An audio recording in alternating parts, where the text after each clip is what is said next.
Hello class, now we come to address this question regarding the reading of all books. C.S. Lewis is going to give us a few arguments as to why he believes that the reading of all books is more beneficial than reading its counterparts in contemporary books.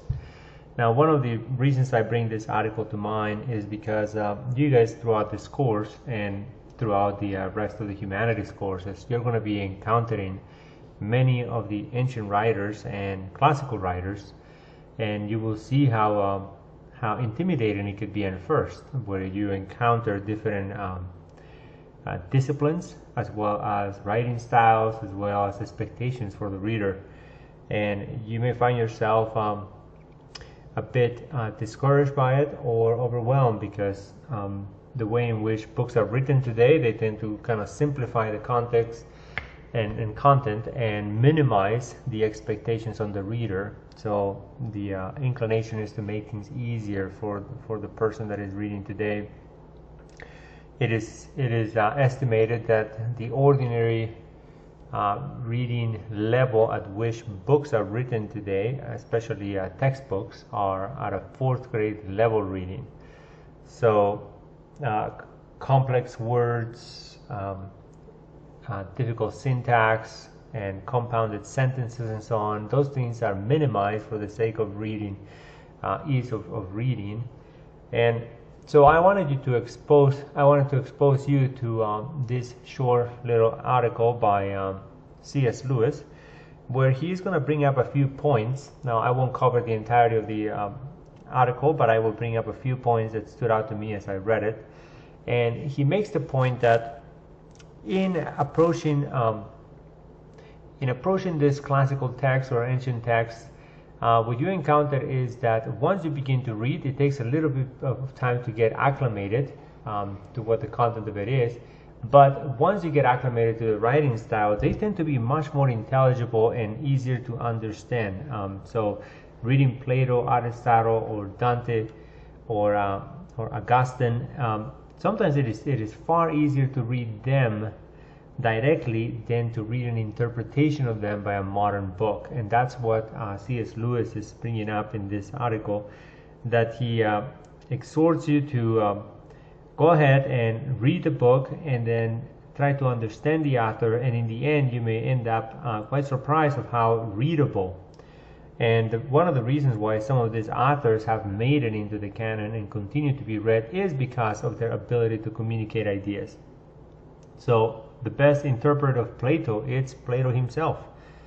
Homer is going to write most clearly, and the same thing is going to happen with plays and tragedies and many other things that you will read. Is these men and women that wrote in history are quite exceptional in their ability to communicate their beliefs. So they are more intelligible. The second one is that they develop a certain competence in you as you read more of these complex books.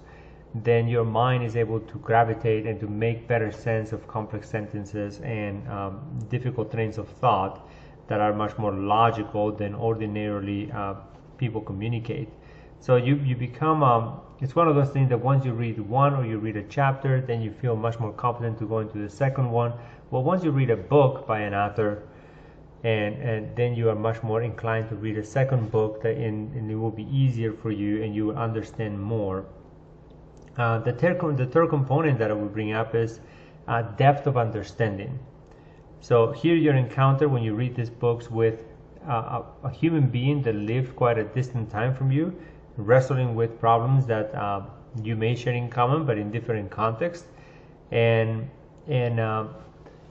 you come to see their world from their perspective. So part of doing this humanities program is the fact that you can develop critical thinking. You can see the rationale, you can follow step by steps. And one of the things that I encourage you as a reader is think of reading an article or a book or a chapter as engaging in a conversation. So you cannot be a passive reader.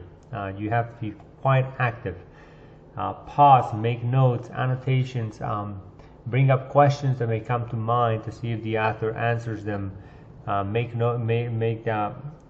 Especially come to it with a notation system that can help you understand what questions you may have, or what is important and what is not. But as you do that, then you see how strenuous the activity of reading is, and how engaging it is. You're following this person and their ideas step by step, and making sure that you're following along with them and being able to grow with them and profit from that. So there's a certain discipline that comes with reading these books, and a certain appreciation for their work. Remember, these are the culmination of their lives. The books that they wrote is the expression of what they cared the most. That's what they did. They meditated on these issues, and then they by God's grace, they put them into writing, and now we can have access to what the Lord can reveal in their lives. So there is a depth of understanding that comes with this. There is a competence that is developed, and there is a greater intelligibility by reading the authors themselves. Now, there are a few things to keep in mind between old and new books. Why is an old book better than a new one, in the case of C.S. Lewis? And one thing that has become clear to me over the last 20 years that I've been doing academic work is books that were written before the 1950s tend to be much more wholesome. They are much more substantive. The academics back then, they were not so much specialized as academics are today, and therefore they had a more general background in understanding history and psychology and philosophy and poetry, and they were better educated than the modern academics. And so when you read those books, some of them are just an education in themselves, like Adam Smith's Wealth of Nations. When you read a book like that, it's not just about supply and demand in a very dry contemporary conception of economics. I mean, it is pretty much a book about everything having to do with political economy and the history of regions and patterns and habits and cultural developments, and it's just quite a lot. So that's one aspect of it, is that the older books, the older scholars tended to be much more wholesome, much more comprehensive in their approach. The other one is that they expected more of the audiences. So, for example, if you read the something like the Federalist Papers, the Federalist Papers were articles written in newspapers back in the day. And while the debate about the Constitution, the ratification of it, was taking place, and when you read them, I mean, they are just good, solid pieces of political thought, and they were given to the people, and the people read them in newspapers, and it was expected that they would make sense of them. Today, you most likely have to take a class on the Federalist Papers to begin to make sense of them. And that is because somehow we have lost some of that training that is required to be able to open up some of those books. So those older books are going to do that for you. They're going to kind of elevate you, and they're going to help you. They're going to help you with your thinking patterns. You become much more structured in your thinking, much more logical, and also they will enhance your vocabulary.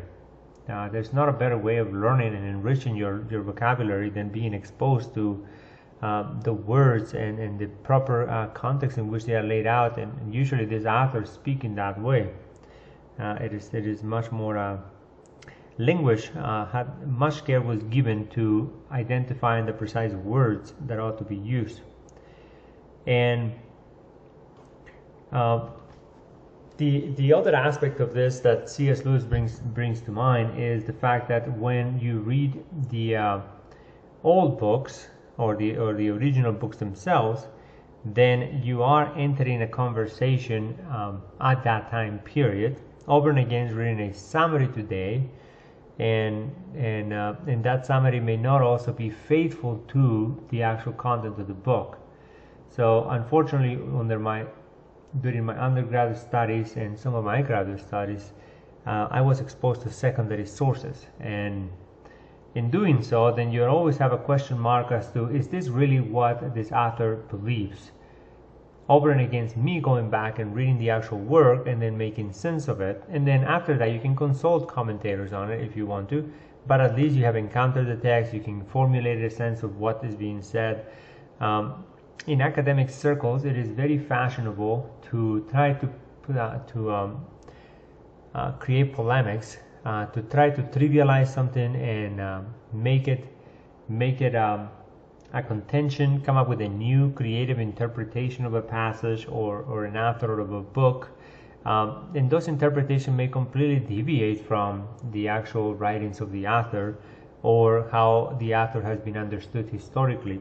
So reading the books themselves, it is going to be a much more edifying experience, and as time goes on, you will be more thankful that you did that you encountered these people, that you were able to incorporate what they had in mind. And new books, it's not that you should not use them. It is if you have a choice between an account of Augustine versus Augustine's own autobiography, I would say read Augustine's autobiography.